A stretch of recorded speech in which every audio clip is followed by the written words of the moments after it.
सोचने वाली बात है दोस्तों कि जिस बहू को सास पसंद करके लाती है उससे ही उसकी क्यों नहीं पटती बाद में। Hello friends, Ram Ram. Title देखकर आप समझ गए होंगे कि टॉपिक क्या है। टॉपिक है सास बहू का, जो आज के जमाने की बहुत ज्यादा जरूरत है।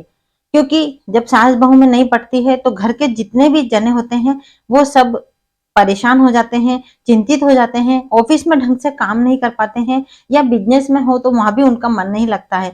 क्योंकि घर में जाते ही कलेश होता है तो कोई भी कैसे अच्छे से रह सकता है। फ्रेंड्स, मैं आज यहाँ पर बात कर रही हूँ सास बहू के रिश्ते की।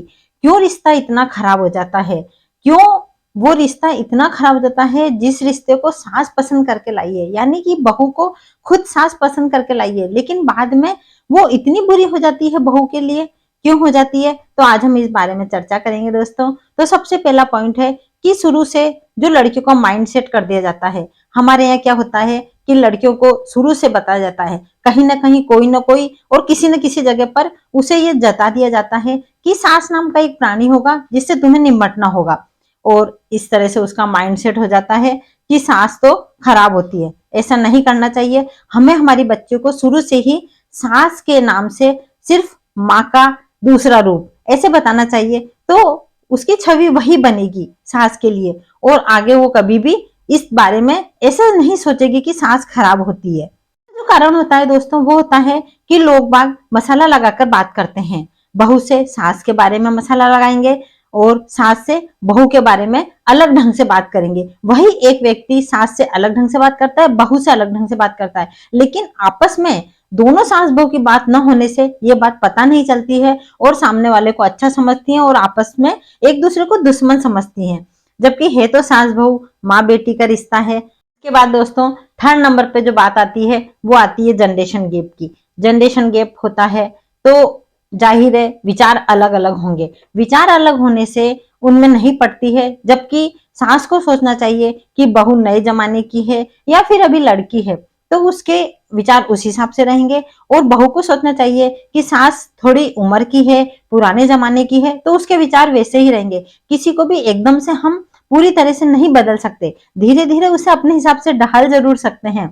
तो फ्रेंड्स यही होता है। इसके बाद होता है कि दोनों चाहती हैं कि वो एक दूसरे की बात सुने, लेकिन कोई सुनना नहीं चाहती। आराम से एक दूसरे को टाइम दे, दोनों एक दूसरे की बात सुने।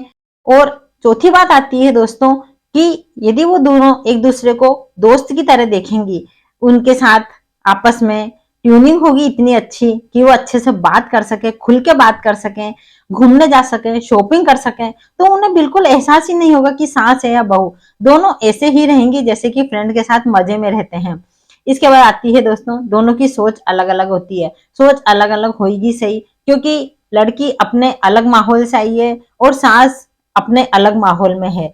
तो सास को सोचना चाहिए कि जब लड़की अपना घर छोड़ के आई है वहां पर अलग रीति रिवाज थे, वहां पर उसका रहन सहन अलग था। होता क्या है, मायके में बच्ची सो रही है, मम्मी उठाने आती है, फिर वो कहती है कि उठ जा बेटा, नहीं मम्मी आधा घंटा और सोने, चलो ठीक है आधा घंटा सोने देते हैं। फिर उसके बाद वापिस आती है उठाने, फिर बच्ची कहती नहीं मम्मी कल बहुत थक गई थी, जॉब में है तो मीटिंग थी, या फिर पढ़ाई है तो कि भाई मैं पढ़ाई कर रही थी, तो वो सोचती है चलो सोने दो बच्ची को। लेकिन उसके बाद वो अपने काम में लग जाती है और बच्ची अपने आप उठती है आराम से 11 बजे। उठने के बाद मम्मी कहती बेटा उठ गई, चलो नाश्ता कर लो ये वो।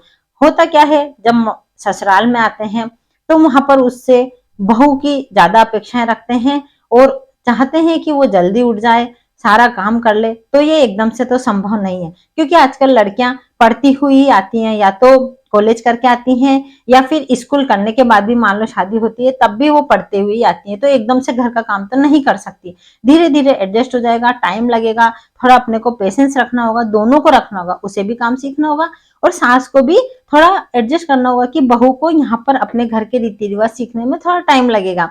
यदि ऐसा होगा ना तो बिल्कुल भी लड़ाई झगड़े नहीं होंगे और जो घर के आदमी हैं उन्हें भी बिल्कुल परेशानी नहीं होगी।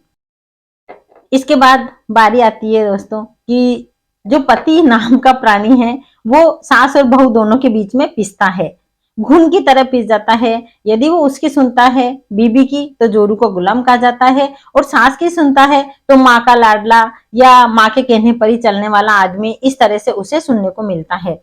क्योंकि क्या करे, वो दोनों की सुनना जरूरी है।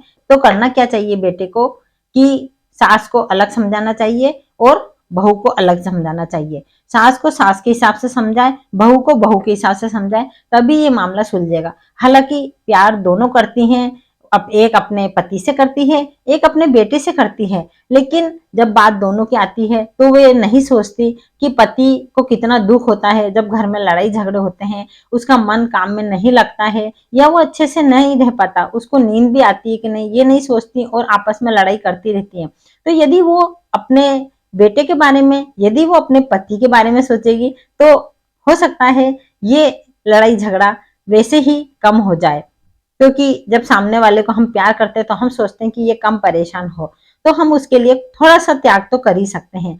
इसके बाद जो पति होता है उसे चाहिए कि वो पत्नी को घुमाने ले जाए, जो भी उसकी शादी के बाद की जो अपेक्षा है वो पूरी करे और बहू को समझाए वहां पर, क्योंकि जब हम बाहर रहते हैं ना तो हम किसी बात को अच्छे से कह पाते हैं, बजाय किसी घर के कोई भी सदस्य के सामने हम इतने अच्छे से नहीं कह पाते जितना अकेले में अच्छे से बाहर कह पाते हैं। तो कहीं भी बाहर ले जाकर उसे समझाए तो मेरी गारंटी है कि ऐसा नहीं होगा कि दोनों में पटेगी नहीं। यदि हमें ये सारे लड़ाई झगड़े निमटाने ही होंगे, क्योंकि बहुत बढ़ गया सास बहू का लड़ाई झगड़ा, और लोग बाग तो मजे लेते हैं, उन्हें कुछ नहीं, उनको सिर्फ मसाला मिलना चाहिए, बातें करते हैं वो आपके सामने तो लगेगा कि आपके बहुत शुभ चिंतक हैं, लेकिन पीछे से वो आपकी कितनी खिल्ली उड़ाते हैं, आपका कितना मजाक उड़ाते हैं, दोनों का ही, लेकिन दोनों को पता नहीं चलता, दोनों उसे अपना अपना सगा मानती हैं और उससे अपने मन की बात कह देती है, जबकि वो बाहर जाके और कितने बातें करे, और एक मुंह से बात निकलती है दूसरे मुंह 10 मुंह तक पहुंचती है, वो इतनी बड़ी हो जाती है कि जैसे कि तिल का ताड़ बन जाती है। तो हमें ये नहीं करना है फ्रेंड्स, अपने घर की बात किसी को भी नहीं बताना है, न सास बताए न बहू बताए, आपस में बैठकर बातें करो। सास हो या बहू, दोनों को ही ज्यादा फल देने वाला वृक्ष बनना है, यानी कि विनम्र बनना है। यदि हम लड़ाई झगड़े के बीज बोएंगे तो हमारे आंगन में पतझड़ आ जाएगा, जो कि नहीं आना चाहिए। इसके बाद फ्रेंड्स, गलत फहमी ना पालें, कोई भी बात हो, यदि आपको किसी ने बोला है कि उसने आपके लिए ऐसे बोला, तो डायरेक्ट उससे जाके पूछिए कि क्या तुमने मेरे लिए ऐसे बोला है। सास हो या बहू, दोनों को आपस में बैठकर बात करनी होगी, तभी समस्या का हल निकलेगा। बात करने से तो कुछ भी चीज का हल निकल जाएगा कि अपन इस समस्या का हल क्या कर सकते हैं। और यदि काम की बात है तो काम बांट लीजिए, सुबह का अलग शाम का अलग, इस तरह से काम को बांट लीजिए। यदि वर्किंग वुमेन है तो वो जब सुबह जाती है ऑफिस के टाइम, तब वो बिल्कुल नहीं कर पाएगी, लेकिन शाम का काम वो अपने आप कर लेगी जब आप उसे सुबह पूरी सुविधा देंगे तो। इसके बाद सास को भी सोचना चाहिए कि नई नई बहू है, उसको इतना आता नहीं है तो वो कैसे करेगी, जब आएगा धीरे धीरे तो वो कर लेगी। तो इस तरह से अंडरस्टैंडिंग से जो काम है घर के, उनकी वजह से लड़ाई झगड़े ना हो, ये करना चाहिए।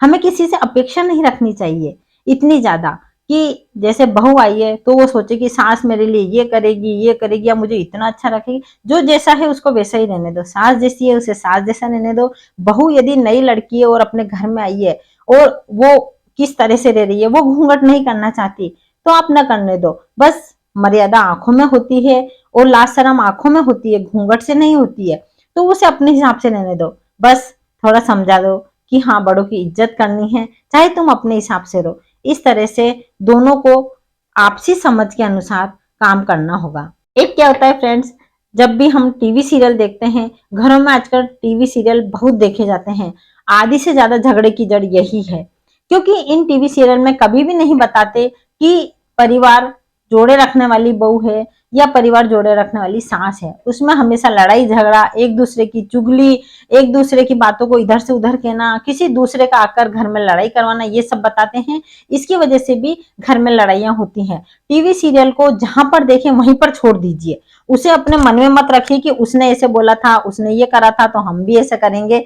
इस तरह से दोस्तों, जब टीवी सीरियल को हम टीवी के अंदर ही बंद कर देंगे और अपनी जो रियल जिंदगी है उसमें न लाएंगे, तो हमारी जो पारिवारिक जिंदगी है वो एकदम से अच्छे से चलेगी। इसके बाद फ्रेंड्स, मैं कहना चाहूंगी कि सास और बहू दोनों सास बहू होने के पहले एक भारतीय इंसान है, तो उन्हें अपनी जो संस्कृति है उसको ध्यान में रखते हुए कि पहले के लोग कैसे एक दूसरे से जुड़े रहते थे, एक दूसरे के काम आते थे, ये सब बातें पहले नहीं होती थी।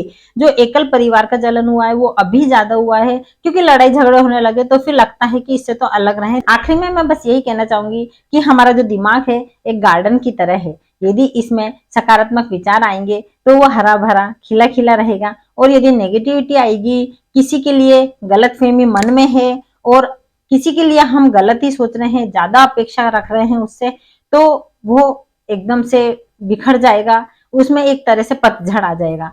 तो ये नहीं होना चाहिए। बस फ्रेंड्स, इतना ही कहकर मैं अपनी वीडियो का अंत कर रही हूँ, क्योंकि मुझे पता है सास बहू की ये लड़ाई में कहीं ना कहीं नोकझोंक चलती रहती है, माँ बेटी में भी चलती है, लेकिन उसे इस तरह से न लें कि सास बहू की है, उससे इस तरह से ही लें जैसे कि माँ बेटी की लड़ाई है। माँ बेटी में भी क्या कभी कभी नहीं हो जाती, क्या होती है, सब में लड़ाइयां होती हैं, लेकिन उसे अपन जिस नजरिए से देखेंगे उस नजरिए से अपन उसे शांत भी कर सकेंगे। इसी बात के साथ मैं अपनी वीडियो का एंड कर रही हूँ। मिलते हैं अगली वीडियो में। राम राम।